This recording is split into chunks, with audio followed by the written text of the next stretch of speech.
So, what's the single biggest genre in publishing right now? Well, let me give you some numbers. Sarah J. Maas's A Course of Thorns and Roses series has sold over 13 million copies in English alone. Akita, as it's known to by its fans, has a hashtag that has accumulated over 1.4 billion with a B views on TikTok. Bloomsbury, the publisher behind a little-known series called Harry Potter, reported that Maas's books were single-handedly responsible for lifting their 2024 revenues by up to a third. If you walked into a bookshop anytime in the last few years, you will have seen these tables covered in thick books with dark covers and large print titles like Rose of Winter or The Jack of Moons. But that category now has a name: Romantasy. Let's start with the definition, because the term itself is much newer than the thing that it's describing. Romantasy, sometimes called fantasy romance or romantic fantasy, is something that blends in equal measure, you guessed it, fantasy and romance. But the key word there is equally. We're not talking about a fantasy novel which has a romantic subplot, or a romance novel that just so happens to feature some chainmail. In Romantasy, both the fantasy world building and the romantic plot carry equal weight. The magic matters, the relationship matters. Neither is an ornament to the other. Stories that fit this description aren't new, they've existed for decades in various forms. The word romantasy only entered common use in the last few years. The term first appeared in the Urban Dictionary back in 2008, which gives you an idea of how long these terms take to permeate the mainstream culture. But the term itself started to gain real commercial traction back in 2022 when Bloomsbury finally started using the term to describe Maas's work. A little while back, New York Times bestselling author Jennifer L. Armentrout sat down for an interview with Reedsy, where she talked about working within this genre and how it's historically suffered from this labeling problem. It's taken a while to get the respect of being a fantasy book that is also a romance. I think that is why the new genre term was kind of created, because there was this period of, you know what, yeah, it's a fantasy romance. It's a fantasy book with romance. And it seemed like for the longest time, you just were not called fantasy, you were called paranormal. It was common to use the label paranormal romance, but it was a term that wasn't always flattering. It carried connotations of being a lesser form of fantasy, something pulpier, fluffier, less serious. What's happened in the past few years is that readers, largely in communities on TikTok and Instagram, have effectively rebranded it, and the industry has followed. So if Romantasy has been around in one form or another for decades now, why is it popping off right now? Well, I believe it is a convergence of a few factors. The first is BookTok. That's the TikTok community of readers and reviewers who have driven sales with such ferocity that it's left the traditional publishing industry quite a bit stunned. BookTok just doesn't review books, they create events and movements around them. When Akita went viral on the platform, it created a community of readers who wanted more of the same stuff. And they wanted it now. Publishers, of course, started to pay attention. There were these Romantasy titles, which years before would have struggled to get any traction. They suddenly found themselves in the middle of bidding wars. The second, of course, is about who is being centered. Traditionally, high fantasy has been the realm of male authors and male-coded stories. Just think about your J.R.R. Tolkien's, or your George R.R. Martin's, or your Patrick Rothfuss's. If their books had romance, which was not always a given, it would often be brief and functional. Romantasy, on the other hand, is a largely female-led renaissance. The biggest authors in the space are women. The most vocal members of the reader community are also women. These stories put romantic and emotional experience at the forefront, rather than relegating them to the margins. Fantasy, I think about, it has such crossover appeal. While somebody may be reading it for romance, another person's reading it for the action. The fantasy element of it and the plot and everything that deals with the fantasy side has as much prevalence as the romance does. That's not something you always see in other genres usually. And also it has opened up the doors to readers who never thought that they would like reading romance. Because one thing you'll notice about a lot of fantasy romance, and I don't know if you can see some of the covers behind me or not, but they don't look like romances. They look like fantasy books. So they may not be aware that they're reading a fantasy romance, and it's expanding the readership. Like Like any genre, romantasy has its tropes. These are plot devices and dynamics that readers have come to expect and crucially want from the books they read. New writers are sometimes uncomfortable writing towards tropes, as though using one is a failure of originality. When we hear tropes mentioned in conversation with romance, as if literary fiction does not have a tropes, because at the end of the day, there is only so many ways to write a fantasy book. What I'm talking about is, how is your voice going to make a difference? Like, what is your style of writing?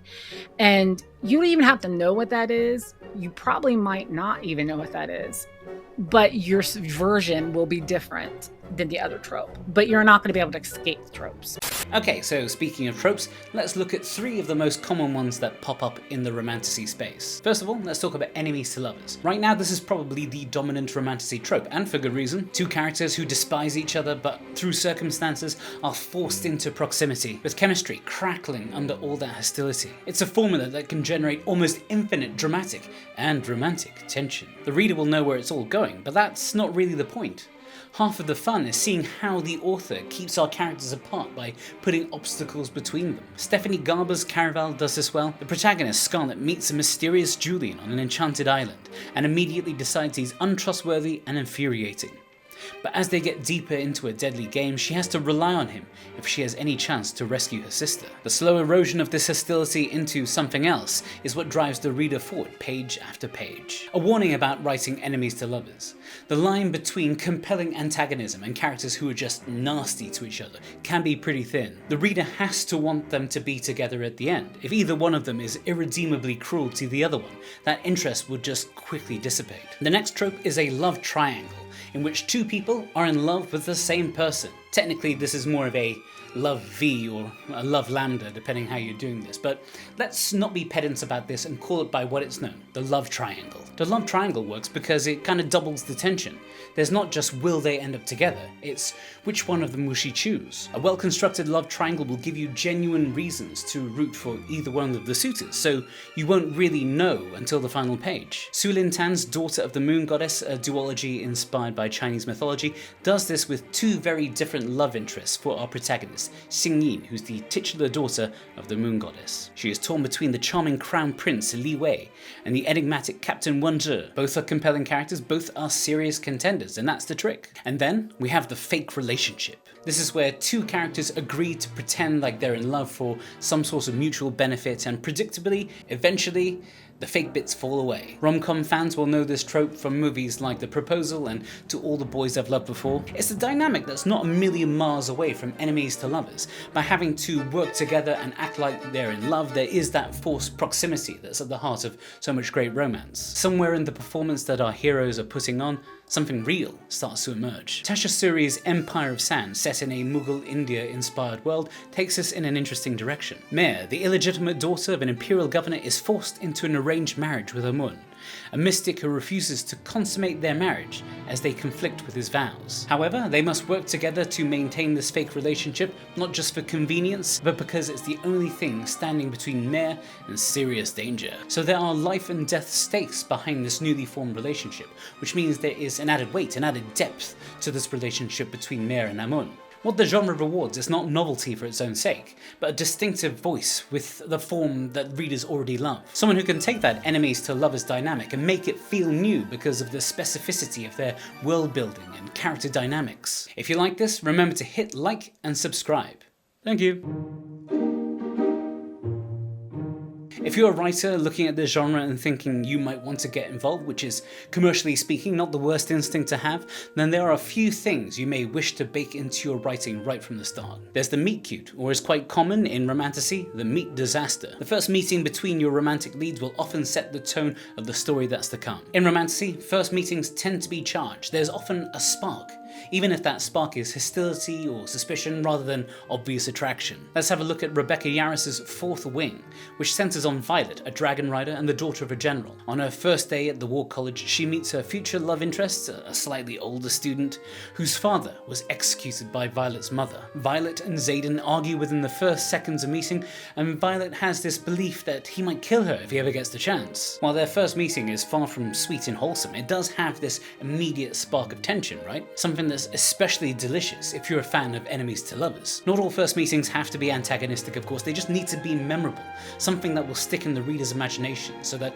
when they fall in love at the end, it looks all inevitable in retrospect. Then you need also heightened conflict. As you can tell from the Fourth Wing example, the conflicts at the centre of romantasy books tend to run a little hotter than what you might see in the traditional romance books. In those stories, the questions that keep our heroes apart tend to be things like, do I want to sacrifice my career as a magazine writer? Or will our relationship keep me from winning the Stanley Cup? In romantasy, as you might guess, it's often a lot more life and death. Jennifer Armentrout's From Blood and Ash centres on Poppy, a woman who's been raised her entire life as a chosen maiden, a sacred figure who's set apart from society, destined for a ritual that will essentially end her life as she knows it. The object of her affection is her guard, Hawk. The problem, one of many as it turns out, is that Hawk isn't remotely who he claims to be. These secrets he's keeping are the kind that will imperil not just their blooming relationship, but also the fate of the world. So yeah, the conflict that keeps Poppy and Hawk apart isn't, well, is this time for a relationship? Do I have to sell the cupcake shop? It's divine prophecy, existential betrayal,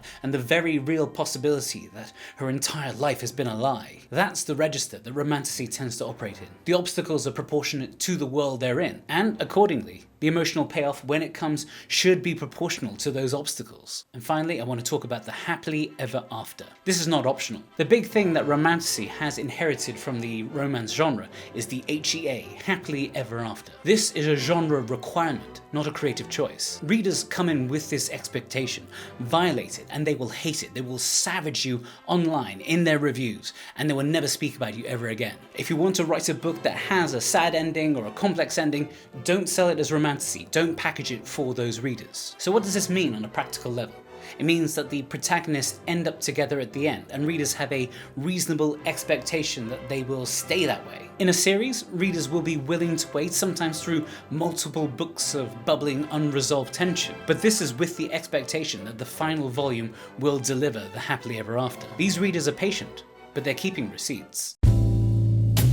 Before we head towards our own happily ever after in this video, I just want to have a quick word on spice, since it's one of the main things that people associate with the romantasy genre. A significant portion of popular romantasy titles, ACOTAR and Fourth Wing amongst them, are known for their explicit sex scenes, which in the community is referred to as spice. This has become a part of the genre's identity, and for many readers, it's a big part of the appeal. But don't worry, this is not mandatory. There is still a substantial readership for clean romantasy. Books like Erin Morgenstern's The Night Circus, which could be seen as an early progenitor, or Holly Black's The Cruel Prince. These are two best-selling books without any explicit content. What I'm trying to say is, the genre is broad enough to accommodate all sorts.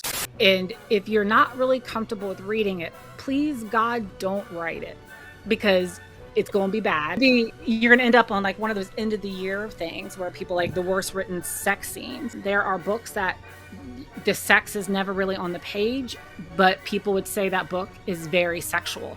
Then there's books that a ton of sex is on the page. What reader's looking for isn't necessarily the actual sex. It's the tension of that relationship. It's the build of that relationship. If you do write intimate scenes, there are certain standard rules you should apply. They should reveal something about the character. They should be central to the story. And you should probably avoid words like manhood and meat stick, just in general. Romantasy isn't just a flash in the pan.